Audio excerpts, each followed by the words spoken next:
Everyone. This is my take on current events, obviously. It's the old man again, Paul, speaking to you about this and that. Today, it's my turn. Everybody in the world has seemed to have weighed in on the shooting in Minnesota. And I guess it's, as I say, I guess it's my turn to do so as well. This is only opinion. It's my opinion. It may have some value, it may have no value. My opinion is based on a few things, and my opinion is based on these things in all of my podcasts. That's first of all, I'm an Army vet. I was raised in a military environment as a child. I spent 6 years in the United States Army in military intelligence. I spent time in Vietnam during the Vietnam War. I attended college. My degree is in political science, although I also minored in sociology and psychology. I have a law degree. I am a law professor. I taught for 15 years at the university level. I taught at the high school level. Along with all of that, I practiced law for decades, both criminally and civilly, in both the federal court and the state court, as well as local courts. I guess I have to also say my experiences come closer to home. I'm a husband. My wife was taken from me some years ago. I am a parent, and I am a grandparent. I think this gives me a little bit of an edge on some of the people that are throwing things around. Let's talk about what took place in Minnesota. First of all, I don't want to take it from the standpoint of everybody else, at least the ones that I've been reading about in the papers and listening to on the news, throwing things back and forth from long distance. I want to look at it from the prospect of the individuals involved. First of all, I've titled this How to Make a Martyr. The reason I say that is because what has taken place has without a doubt become any person in authority, especially one who takes on a more authoritarian standpoint, and that is having a martyr. Heaven forbid that should take place. Well, it did. Ms. Good is a martyr now. What else has taken place? Unfortunately, Agent Ross, for well over 50% of the people in this country and all over the world, has become a villain. Both of these people, Agent Ross and Ms. Good, will now be part of history. Their names will not go away like so many do. There are tragedies all the time, but this one is going to stand out because it stands for a lot more than we've had if any murder can be a simple death in downtown Chicago on a street. What has taken place is something that none of us will ever really know. I don't know what was in Agent Ross's mind the seconds before he pulled that trigger. I don't know what was in Ms. Good's mind moments before she was killed. For her, we'll never know. As an attorney, I've got to say that we haven't heard from Agent Ross, and if I were his lawyer, I would say the same thing I've told other people, and that is if I would write a book on every single phase of the law there is, every chapter would start out with the sentence, keep your mouth shut and call your lawyer. I think that's what's taken place here, and it's a smart move on Mr. Ross's part until everything is settled down and all the facts are laid out. After a full and complete investigation, I hope that the federal government will allow this local government to take part in it.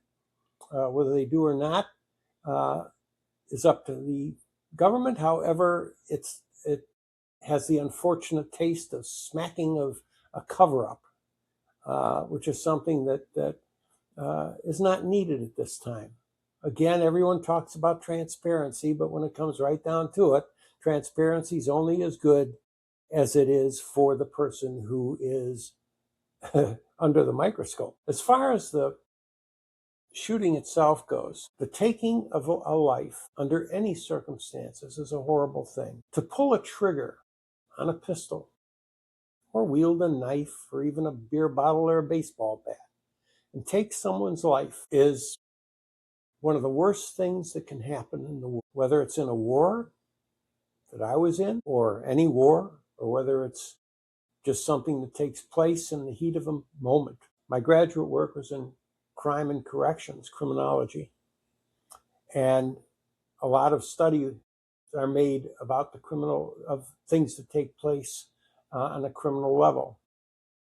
That also holds true in criminal law as a lawyer. One thing's for certain, I feel sorry in a way for Agent Ross. Unless he is a sociopath or a psychopath, he is going to have to live with what he's done.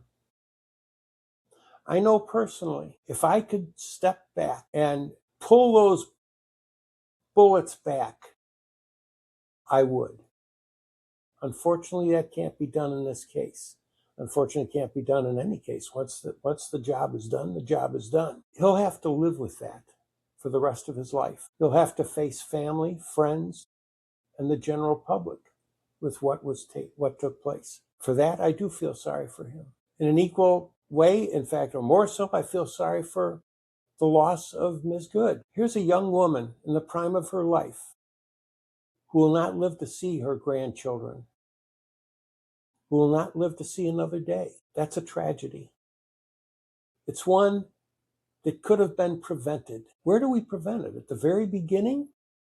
Should those agents have been on the street at all? Should that one agent have grabbed the door handle and tried to open the door to pull her out? Were they dumb enough to stand in front of the car? All these questions are for the investigation to take its normal course. However, when it comes right down to it, I've seen the videos just like everyone else. I've seen the photographs just like everyone else. And to me, of course, again, it's just my opinion. He had Agent Ross had more than enough time to get out of the way. In fact, he did get out of the way. Her car was turning away from the agents, not toward them. I hold a concealed carry license, and one of the things that you learn very quickly, also in my military career as well, is that you never pull a trigger if you can avoid it. In fact, you never unholster your weapon unless there's no way to avoid it. To claim self-defense, there must be an reasonably imminent danger of death or serious bodily harm. In this case, that did not take place. Now let's get back to the thought processes. Here we've got Agent Ross, who had undergone a similar situation in another instance where he was dragged by a car. That had to have a severe psychological effect on him. To think that he could have been killed in that situation, and could he have done something more to avoid being dragged?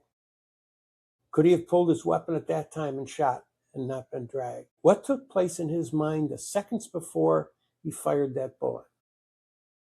Or I should say those 3 bullets. It's something that I don't think he can even answer at this point of time. His mind will, of course, try and defensively, I believe his mind will try and defensively change things around to justify what was done. I can't say for certain, but I can say this for certain.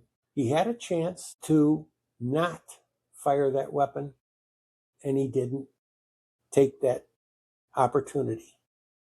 Instead, he took the quick action, bang, bang, bang, done deal. As far as it goes, should he have done something differently?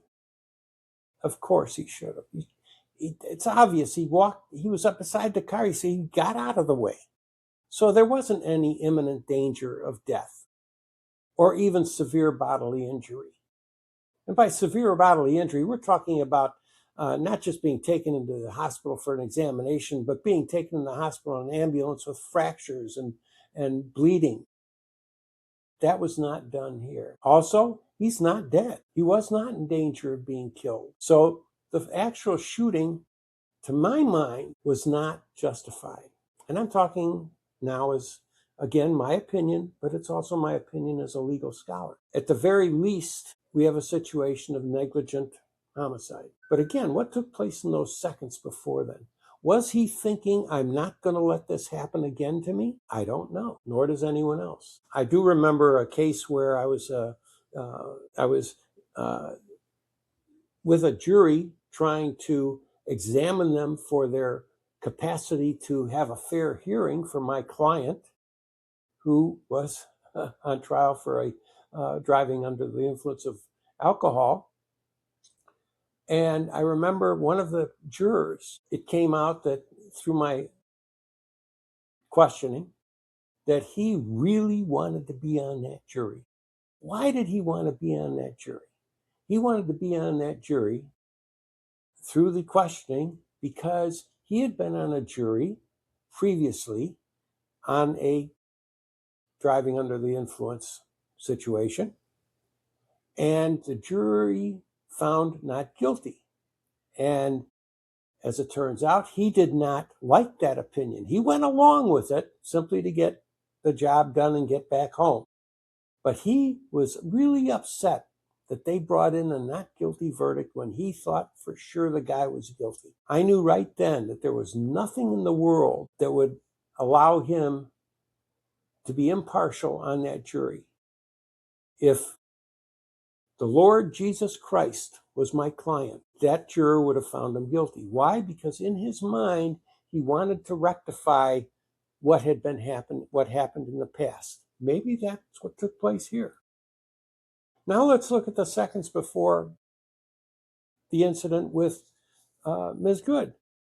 Here you have a young woman in a car in a situation that, yes, maybe she shouldn't have been there. Who knows at this point of time? Again, we're early on in the investigation, which may take months, but she was there. All of a sudden, here's this masked guy with loaded for bear trying to open her car door. She's watched the news. She's seen people pulled out of the car, thrown on the ground, handcuffed, sometimes whacked over the head. She's terrified, absolutely terrified. She has seconds to think. All she can probably think about at that time is, I've got to get away.